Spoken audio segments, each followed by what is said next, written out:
I think really nothing prepares you for a layoff. Like even when it happened to me, I just felt, oh my God, why is it me? My confidence level was really all-time low. I wanted to start Otter Half. Then in my mind, I kept asking, what if I fail? What if I fail? I hope in 5 years' time, they can see where I'm going at. Baby steps, but I think slowly but surely we're getting there. Welcome to Before We Get There, the podcast where we explore people's journeys, how they got to where they are, what keeps them pushing forward, and where they eventually want to get to. I'm your host, Nicholas Brayman, and today I'm joined by Cassandra Ong. Cassandra is the founder of Otter Half Marketing Agency and a marketing veteran with stints at companies like Chope, TripAdvisor, and Food Panda.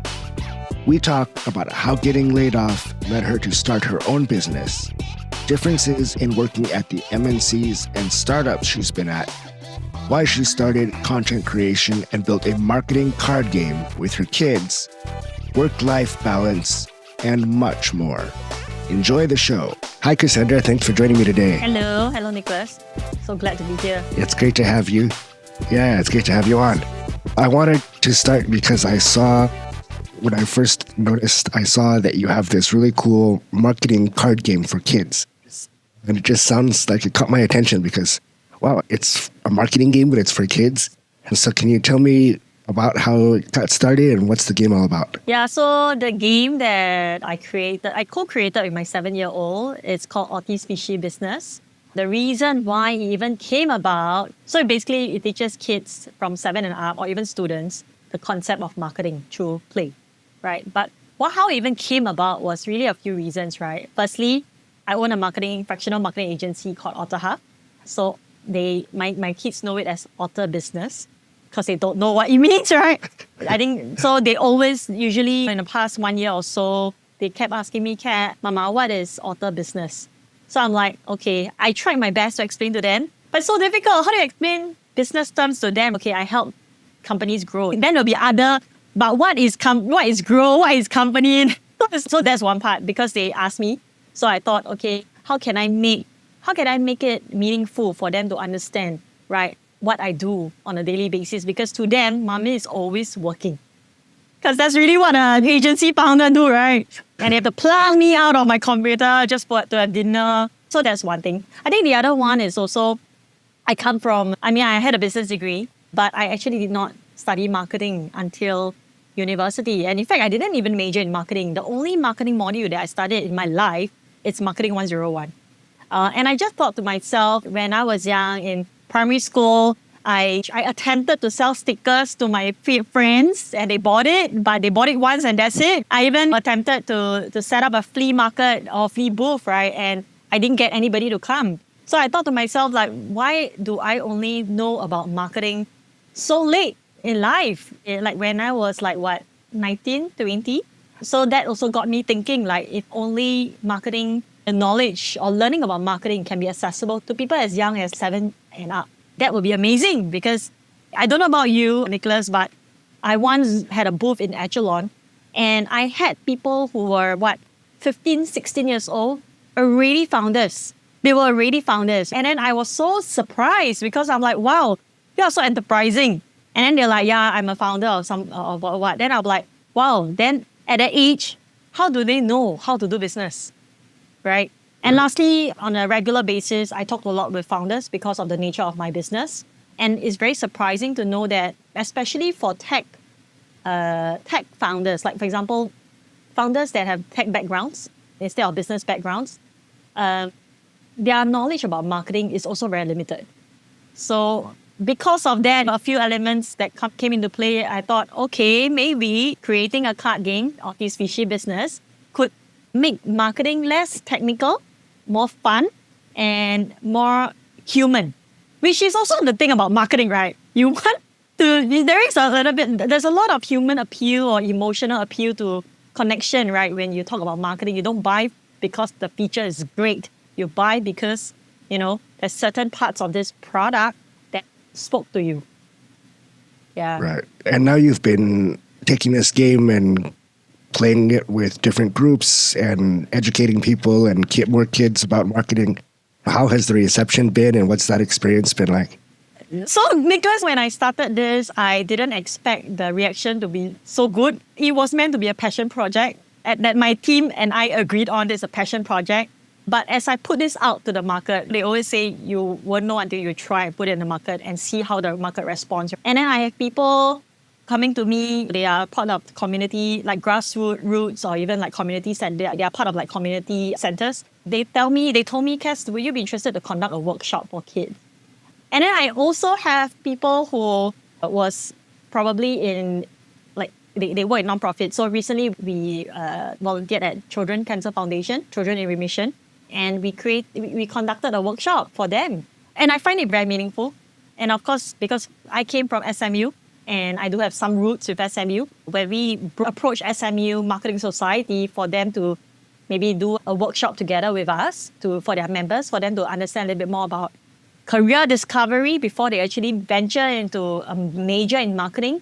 That's super fun. So as a fellow marketer, I have to ask you, because I think what you mentioned about people not really understanding marketing, even people in business, and I think it's a common trope, right, that sales and marketing don't really always have the ability to collaborate together so well. And sales leaders, maybe they just want results, or they just want a billboard at Changi Airport with their logo on it, or that kind of thing. But you mentioned the getting younger people interested in marketing and learning about marketing from a young age. Do you feel that you have that deep of a passion for marketing inside yourself, or do you think it's just beneficial in general for people to understand the marketing function and how it's able to help businesses grow? I think, so for me, my career has been marketing, right? I think, of course, after I started Otter, then I looked into finance, I looked into accounting, I looked into operations, right? And sales, which is, to be honest, not my forte. So when I started this game from making my kids understand more about marketing, and then as I threw it out to the market, and then I realized, hey, wow, there's actually a need for it. But maybe in their terms, it's not about marketing, it's about attracting customers to Otter's fish stand. Otter is actually the mascot. The otter in the card game is a character. She is called Otter, right? So I think over time, I wanted to use the expertise that I have, which is 100% of my career, marketing, and let more people to understand more about what marketing does. It's really not about the technical terms, even though there's a lot of them, but it could be fun. And actually, marketing is fun, right? Yes, in definitely. a way. Yeah. So I think stem from my experience, but I think now my goal is really to let learning about marketing accessible to more people. But I think it's also a great case study, right? Because you've created this game and you're getting publicity from it and people interested in, and then you start to get people, oh, maybe you can help me with my marketing. So do you have any customers who are like, can you make me a game? I want a game for my own business. I actually don't have a customer that have that, but I just onboarded a client that saw what we did, whether or not it's our website or even the card game that we have, and she somehow also she's planning on a card game launch, and because of that she became a client. The contract was just signed like this morning. That's awesome. Yeah. Yes. So I wanted to go back to your marketing career, because before you started your agency, you've worked. The thing I noticed when I looked at your work history is that you've worked for like a really interesting variety of companies, from some of the most well-known homegrown Singaporean startups to multinationals and tech companies started in other countries. What would you say to other marketers, especially people earlier on their career? What are some of the biggest differences you've seen in those different types of companies, and what are the benefits that you got out of having that exposure? So I probably see it more of a startup lens versus a MNC lens, right? Because I worked at both before. I think I like both, by the way, because both have their merit, right? And of course, the not so good part of it. The thing about startup is you're generally, I'm a marketer there, and usually, and I was at Food Panda when they were 2 years old. So not the Food Panda of today where they really paint the town pink. At that point in time, Food Panda was orange, and we attempted to paint the town orange. Attempted was the word. Because it wasn't so well known in the beginning, right? I was still trying to change mindsets about food delivery. People still think that food delivery then was McDonald's delivery or even like Canadian pizza or even Pizza Hut, right? So in a startup, I was the generalist. Like I had to know everything. But of course, I always drove into what I do best, which is strategy as well as partnerships. And then I expanded from there. And of course, for somebody who really had a huge hunger to learn, I really wanted to learn, it was amazing experience for me. And I think till today, it is still one of those things that I look back and I thought, yes, thankfully, I did it, right? So startups, generally, you're generalists. You have to put out a lot of fire. A lot of reactive work rather than planning what's the next what's the next 1 year plan. No, usually it's what's the plan for next month. Actually, even if for next month is quite good already. Right. So that's one thing about startup. I think if the person has hunger to learn, it's an amazing place. Then on the flip side, of course, then is MNC, right? The reason why I left startup, which was Chope to TripAdvisor, was that I felt that I didn't really learn much about processes because a lot of firefighting, not much processes. And I really wanted to be a better manager. And because in startup, nobody teaches you anything, right? You just learn on the go, and then you just see whatever other people are doing. It might or might not be the best thing, or it might not be the right thing, but you just learn what they do and just emulate, which I felt might or might not be the best way of learning. So I wanted to learn from a big brand, MNC, preferably a brand that many people know. And then I joined TripAdvisor. At that point in time, it was before COVID, so travel was still very sexy. I think till today is still very sexy. It's just that things got very different during COVID and post-COVID. And so when you made that move to TripAdvisor and you said you wanted to learn more about processes and become a better manager, that was already fairly far along in your career. So was it hard to adjust after the years of being in a startup where you're wearing so many hats and you're just running around and trying to grow the company? I felt a bit weird because in a startup, I was doing a lot of things. So my day starts at it ends at 11. In a bigger corporation, honestly, I can probably work 1 or 5 days in a week and I can still do okay.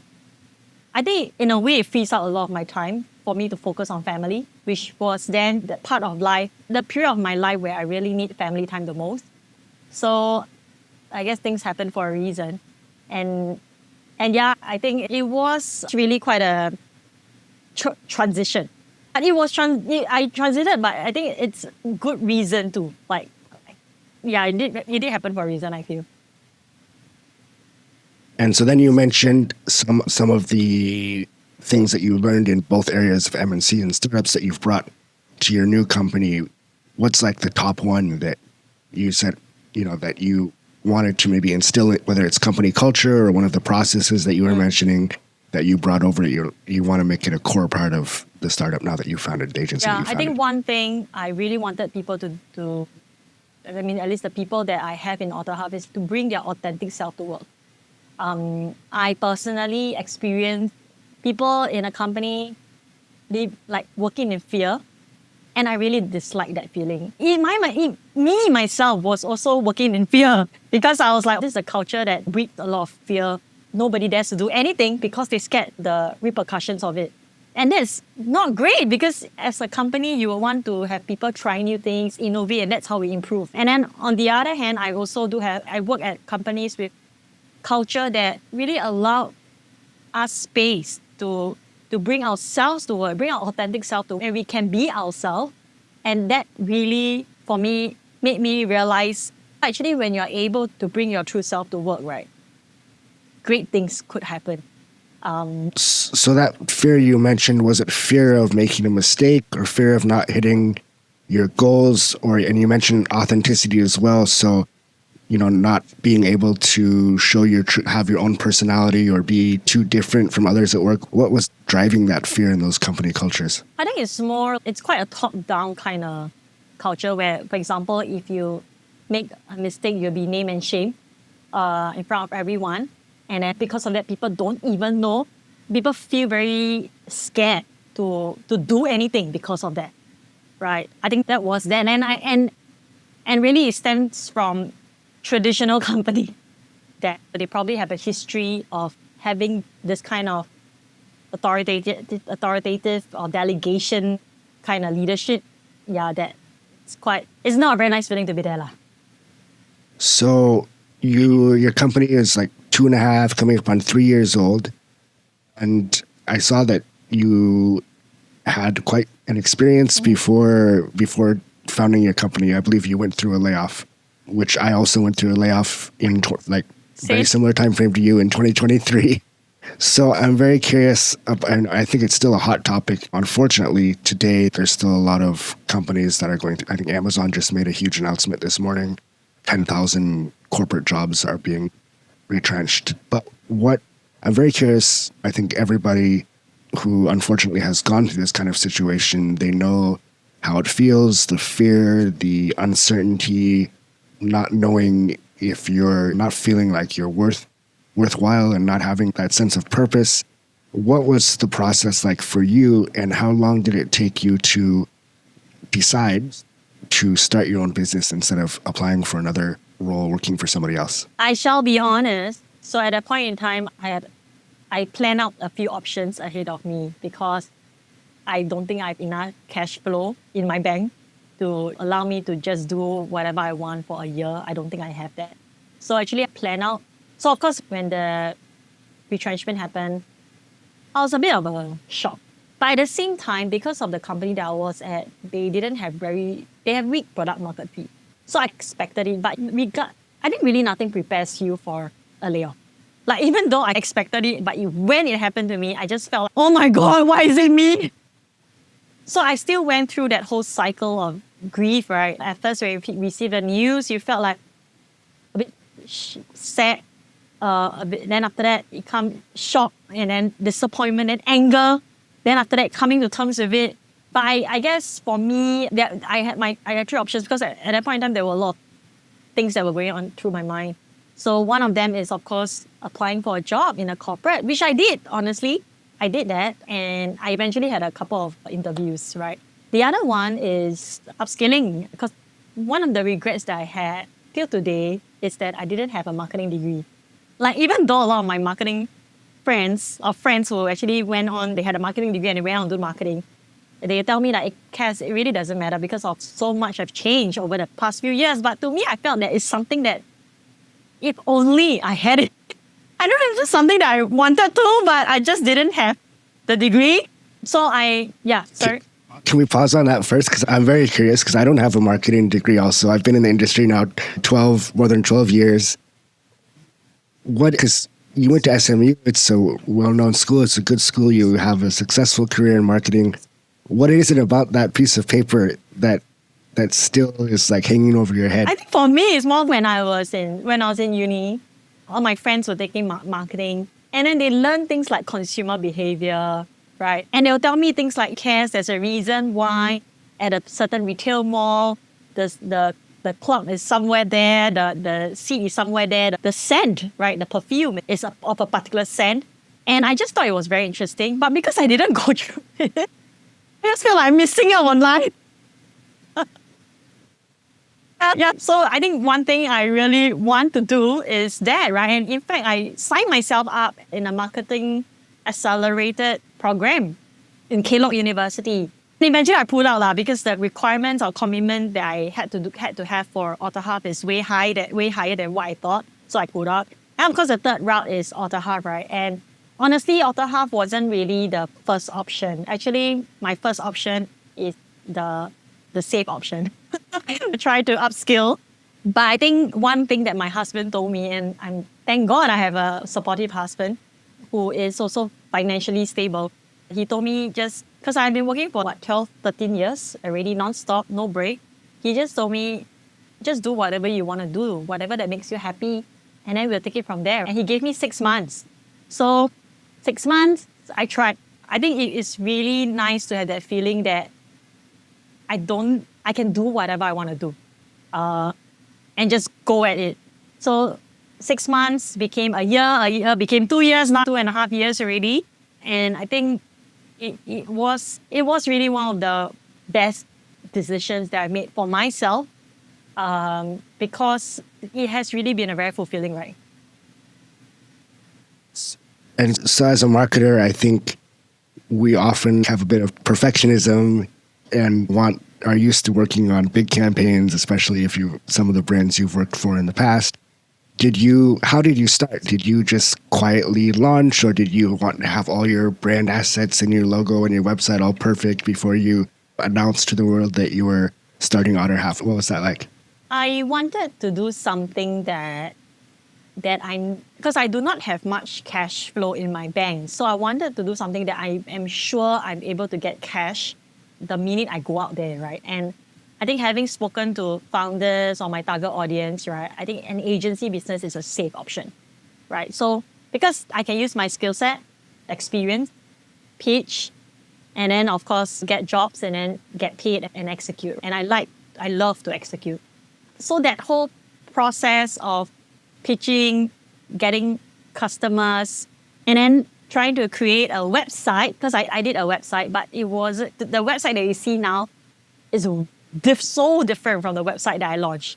When you talked this through with your husband and you made the decision, okay, I'm going to try this, I'm going to launch Otter Half and have my own agency, when making that announcement on LinkedIn, were there doubts? Was there a fear like, oh, what if I decide this isn't right for me in 1 year, and then I go back and start applying for corporate roles again and I have this thing on LinkedIn, is it going to look bad? Or were there any fears around that sort of thing? When I started Otter Half, right? And I think it was also a result of the retrenchment. My confidence level was really all-time low. I wanted to start Otter Half. Then in my mind, I kept asking, what if I fail? What if I fail? Like that question surfacing. I think I am, okay, Jet, granted, I'm quite a pessimistic person to myself, but I'm very optimistic to my people around me. Really, but to myself, maybe you can say it as being hard on myself. But I kept asking myself, what if this doesn't work out, right? But I think one thing that when I spoke to someone who don't really know me, honestly, and because this topic kept coming up, right, she started asking me, but Cass, what if you succeed? I don't know, but really, coming up from that layoff, right, I didn't even see that as an option. I kept saying that what if I fail as an option, but not what if I succeed. And then once she talked to me and she asked me that question, then I start to reframe my mind and start to think, actually, if I succeed, there's no limit to it. The sky is the limit. So I just launch it. Honestly, 1 year in, there was a period where I start to think, okay, whether maybe going back to corporate might work, is when I had 2 consecutive months of losses, and it's in the 5-digit losses. It's bad planning on my end. Also not very good salesperson. So my pipeline and my sales is bad. But it was then that I told myself, okay, there's 2 ways, right? Either really go back to corporate, but then again, I look at the climate, I look at the layoffs that are happening, I don't know. Or restructure my value, or restructure my business, or even look into my value proposition again and start to see how I can get regular retainer income. Because prior to that, all my projects were projects, and I had no retainer. So I start to relook into my retainer model. And thankfully I did, because that's also a reason why we are here talking. And so when you went through that time period, actually, no, first stepping back from that, when you said you were at your all-time lowest confidence level, like no confidence at all, but then you made a launch post, you started getting some clients, was there like a switch, like your confidence came back, or was it just like slowly over time becoming more and more confident? I think I'm just generally a person who is quite hard on myself. I think when the clients came in, then in fact, I felt like my first 4 months was very smooth sailing, because friends supported, friends who are founders, they have some marketing budget, they supported. companies that previously I was, companies that were competitors to the companies that I worked at, supported. And to me, it wasn't very difficult to do sales. That's why in my first 4 months, I'll be like, wow, is sales that difficult? Sales is quite easy. Of course, it's not true. Then then I use up my social credit, right? And then I started to do sales to people who don't know me. And that's when then my confidence went deep again because I have to start pitching and getting rejected. And that's really I didn't even realize my first 4 months is not real business. That's when the real business starts because you need to convince people, and that's when the real value begins. So of course, and there's when I started, wow, I realized actually this is not too bad an idea. Maybe I'm making the right choice. And after that, when I don't really have I used up my social credit and it went down again. And after that, I get my first non-friend sale. Could be it was a small deal, but at least I got my first non-friend sale, meaning that there's some product market fit there. Yeah, so it has been a of a ride until it really went all the way down when like 1 year into the business and I just saw the finances and I'm like, I can't believe it. It's so bad. And that's when it really got me thinking. So when you got to that point and you realized you needed to change something or maybe give up and shut down, how were you able to think about pivoting or changing your offerings or your value prop? And it's something that you had the concept, you had proof of concept, you had paying customers, but like financially, maybe it wasn't being project-based, wasn't the right way. You needed to be able to forecast better monthly income, that sort of thing. Was it difficult to be honest with yourself or to figure out what the right step was and change perspective and look at, okay, if it was not so close to my heart, like how do I make this decision and figure out what the best step is for the health of the business? I think, so my personality generally is like, how can we solve this problem? It's not really about what went wrong, but of course what went wrong is important, but how can we move forward? So I experimented, right? I experimented with, at first, I'm not sure whether you have heard about, there's quite a few companies that have unlimited design concept, right? Where you pay a fixed amount of money and you can request unlimited changes. But of course, they are not real unlimited because it's bounded by the turnaround time. I tested that concept for my first fractional retainer model. I got feedback. It didn't work. It didn't work because we are a marketing agency. I think it's really on my personality is that quite open to feedback. And I'm always thinking, okay, how do I make this better? How do I, how is this business concept better? And in fact, I asked quite a bit of people who are my target audience for feedback even when I launched the point system retainer model. And so I think that's super important about iterating and having a practical mindset about figuring out what works. The other part I'm curious about is you mentioned LinkedIn. So you have are pretty active on LinkedIn and have a good following that's helping you grow your business.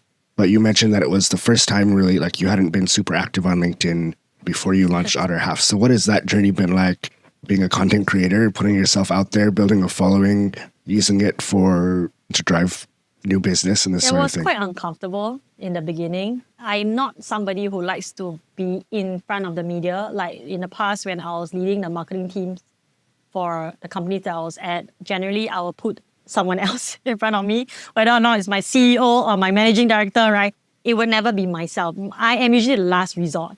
So when I started Otter Half, I realized that if I don't put myself out there, there's nobody who will know me. And because of that, nobody will know Otter Half, right? So that's when I start to think, okay, maybe I should really be looking at my own personal branding on LinkedIn because that's how people know the business and that's how we earn money. How the journey has been like, I think it started out being not very savvy. In fact, I don't think I'm still savvy today. Why would people want to listen to me? It has opened a lot of doors, honestly. In fact, this conversation that we have here is also through LinkedIn, right? Like you reach out on LinkedIn. It has opened a lot of doors in terms of partnerships, collaboration, client, right? That sounds awesome. So I think it's been something I've been talking to people about, friends and other marketers and everybody, the personal brand. Because I go back and forth and I think deal with some of the same challenges you mentioned, not wanting to be cringe, not wanting to preach at people. Because I think you do see on LinkedIn, there's some very good marketers who never post anything or any sort of function, any part of the business. And there's some people who are very good and they do post a lot. And then there's other people who are not good and they still post a lot. But what I'm interested to know, since you started your LinkedIn journey as a part of the marketing for your business, if you were to go back and during your corporate life, not do you have regrets or anything, but would it have been, do you think it would have been good for you to be more active on LinkedIn prior to founding your business? I've never thought about that, but I think I know friends who are posting very regular on LinkedIn, even though they are working in corporate. And internally in their company, it opened doors, right? Because one of them were asked to be an ambassador because of the following, right? Asked to be an ambassador to be of the company. A couple of them won awards internally, right? I guess it's really no harm just by looking at how they have thrived, right? Posting more regularly on LinkedIn. And I also heard, maybe it wasn't during my time, but I've also heard that now when companies look at candidates, of course, sometimes they look at their social media, but they look at their LinkedIn, right? And see how active they are. Are they providing meaningful insight, right? And from there, they make a decision. So I think to me, each his own, because there are still people, if you ask me, even though I can say that it's very important to be on LinkedIn. Yeah, definitely. So you've mentioned a couple times doing the PR part of things and the sales part of things. That's always one thing that interests me a lot about founders, especially when you're first getting started and you're a very experienced marketer and you know what you're doing as far as when you have a project from your client, but you have to do everything for your own business. What's been like some of the hardest things to adjust or the biggest lessons that you've learned about doing all those other functions that need to be done in a business?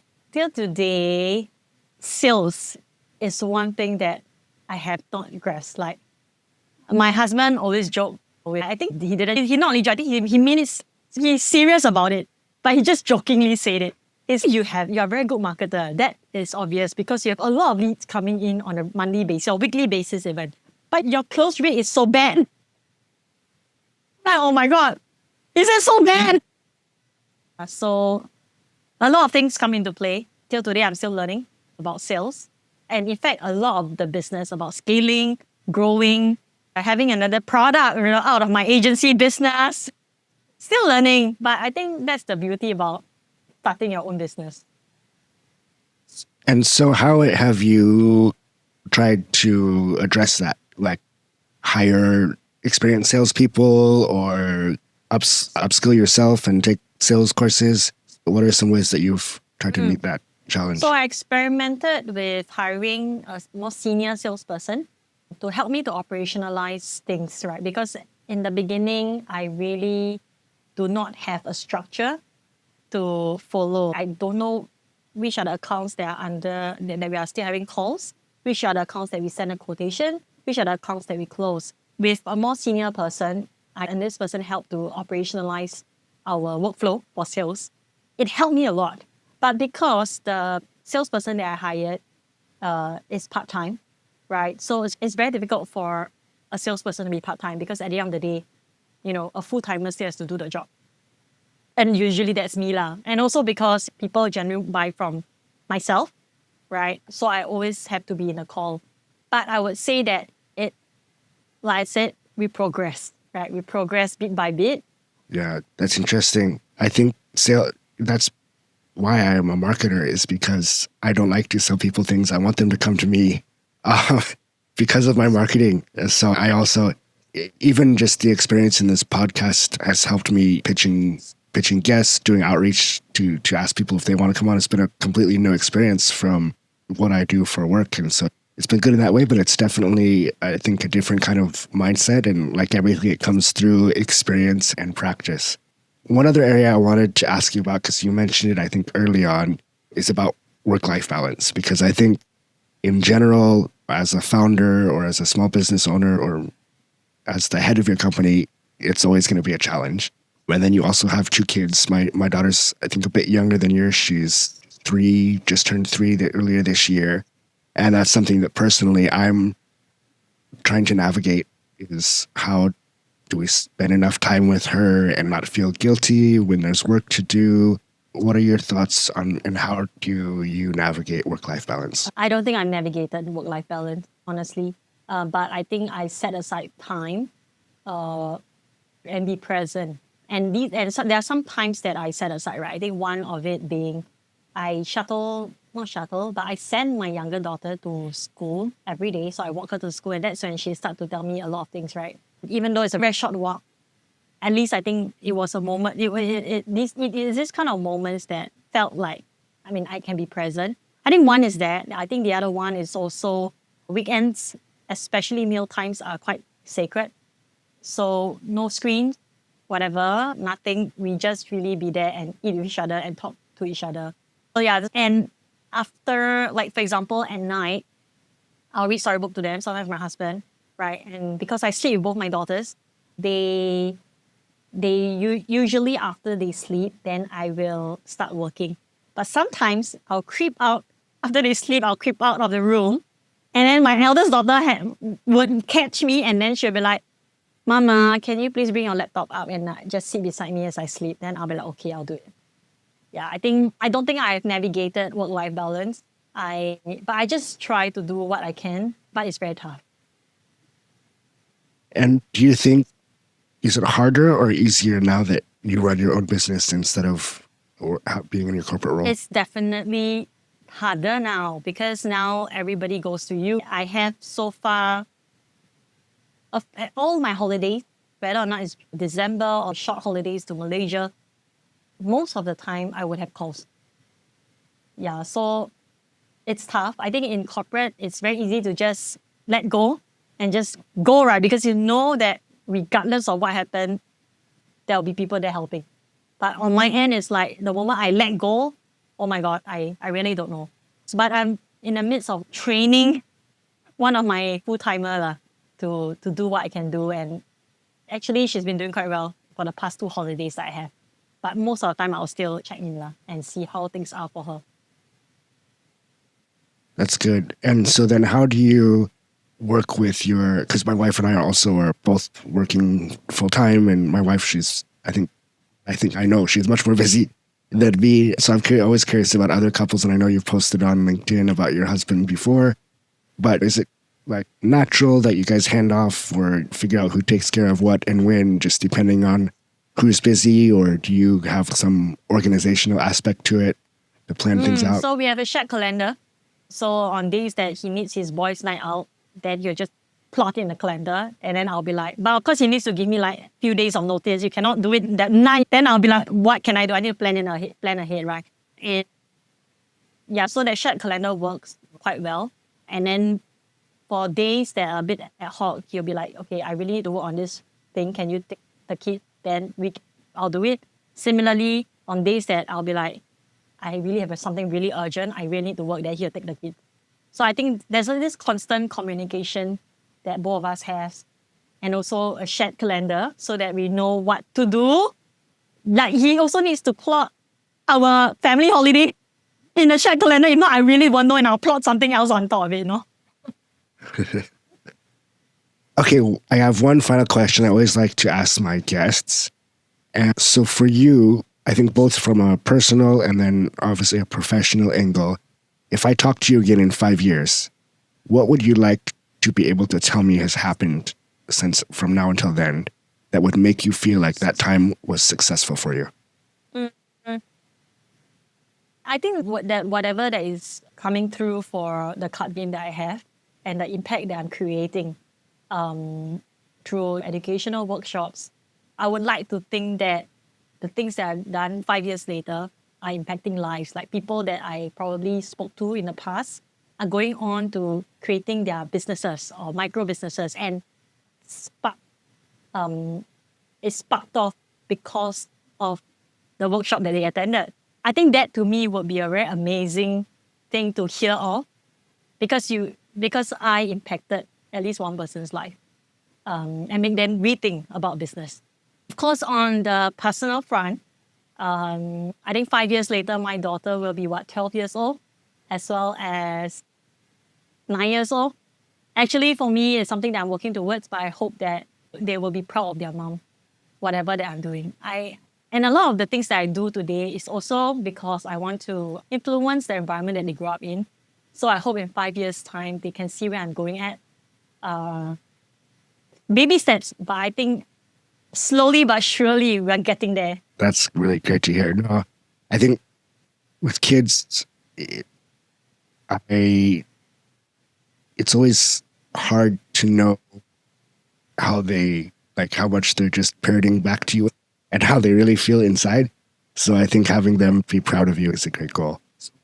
So before we go, thanks again. It was great to talk to you. Where can people find you on LinkedIn? Where can they learn about Otter Half as well as the card game and maybe get a copy for themselves? So I'm Cassandra Ong from Otter Half, OTTERHALF. So you can look me up on LinkedIn. I'll be happy to be connected. You can also head to my website if you want to understand a little bit more about fractional marketing teams or even a fractional marketing agency. Is otterhalf.co. And when you are in the website itself, there is a link that states Grow Otter's Fishy Business.